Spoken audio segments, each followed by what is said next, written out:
If you've ever wondered how attackers actually navigate through today's incredibly complex corporate environments, you are absolutely in the right place. We're going to map all of this out, so let's jump right in.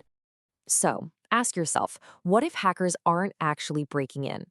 You know that classic Hollywood myth, right? Some guy in a dark hoodie furiously typing away, exploiting a massive zero-day vulnerability in this dramatic, single smash and grab event. Well, the reality of the modern threat landscape is entirely different. Today's attackers rarely break in through a single vulnerability and call it a day. Instead, they build paths.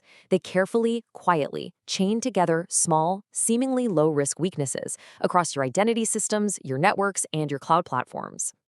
To really understand how they pull this off, let's break down the anatomy of a modern attack. Phase 1. Identity. The first doorway. In most modern environments, identity isn't just a component of security anymore. It literally is the new perimeter. It's the very first node in an attacker's graph. They usually start by stealing or guessing credentials through incredibly common, honestly pretty boring methods. We're talking phishing, password reuse, token theft, or session hijacking. And what's absolutely crucial to understand here is that when they get inside, they almost never land with high privileges. They're usually just starting out with a standard, everyday user account in systems like Microsoft Entra ID or Okta. So they're in. What's next? Well, from that standard account, the mission is super simple. Expand trust. They aren't trying to hack the mainframe. They're hunting for mundane misconfigurations. Things like excessive group memberships, maybe weak multi-factor enforcement, or applications that just have overly broad OAuth consent. By exploiting these simple little flaws, a single compromised identity becomes a stepping stone. They escalate privileges, moving from a standard user to an admin, from an admin to global roles, or even hopping over from a human identity to a service account. But identity alone is really just the beginning of the chain. Which brings us to Phase 2, the network, and the concept of lateral movement. Once attackers have those valid credentials from Phase 1, their whole focus shifts. And here's the scary part. Traditional network boundaries, they simply don't slow them down much if your internal segmentation is weak. Instead of hammering external defenses with noisy exploits, they just behave like legitimate users. Real hacking actually looks a whole lot like mundane IT work. They start accessing exactly what your employees access. They're poking around file shares, remote services, internal APIs, management interfaces. They're probing for misconfigured VPNs, flat internal networks, exposed administrative protocols, and, you know the ones, those forgotten legacy systems that literally every organization has hiding in some corner. There's a great quote that sums this up perfectly. At this stage, attackers are no longer breaking in, they are navigating.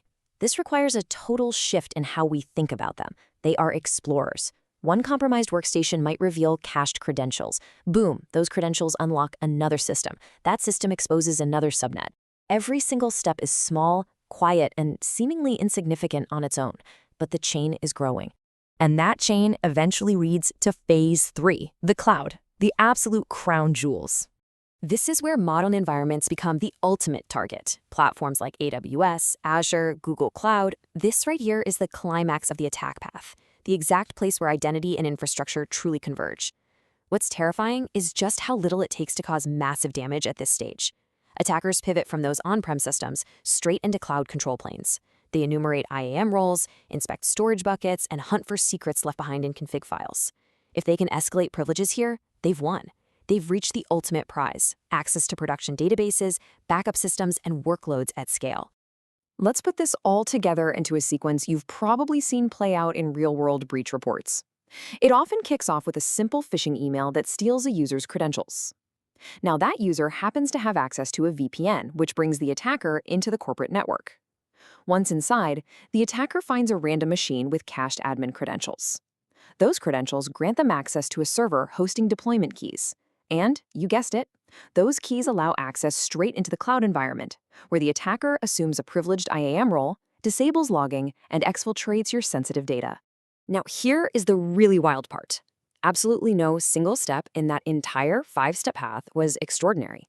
Every single environment, identity, network, cloud, they're all deeply interconnected.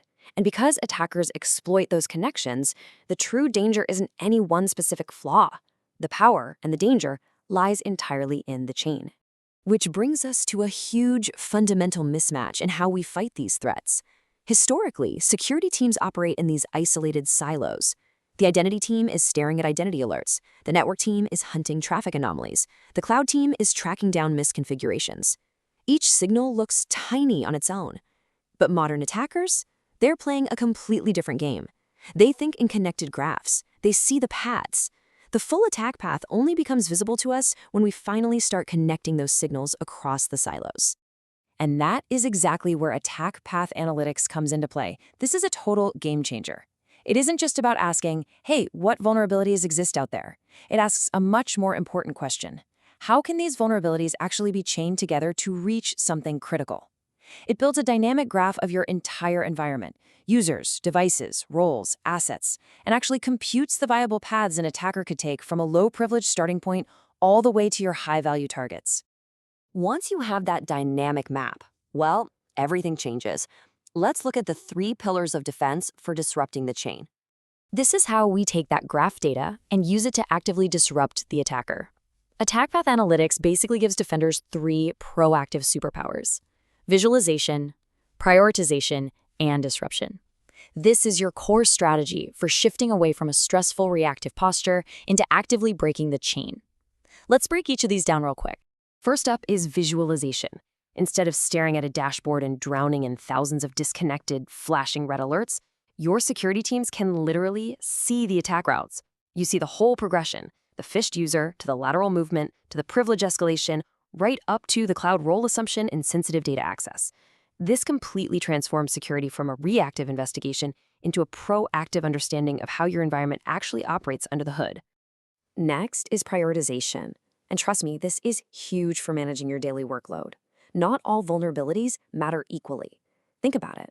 A misconfigured server that is completely unreachable from any compromised identity, that matters way less than a medium severity issue sitting directly on a critical attack path. By leveraging attack path analytics, organizations can stop wasting time and just focus on what actually breaks the chain, leading to their crown jewels. And that leads perfectly into the 3rd pillar, disruption. Once you know the critical paths, you can break them strategically.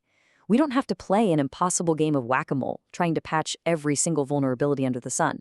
Instead, you just remove the connectivity, tighten identity permissions, enforce conditional access, improve your network segmentation, or fix those overly permissive cloud roles.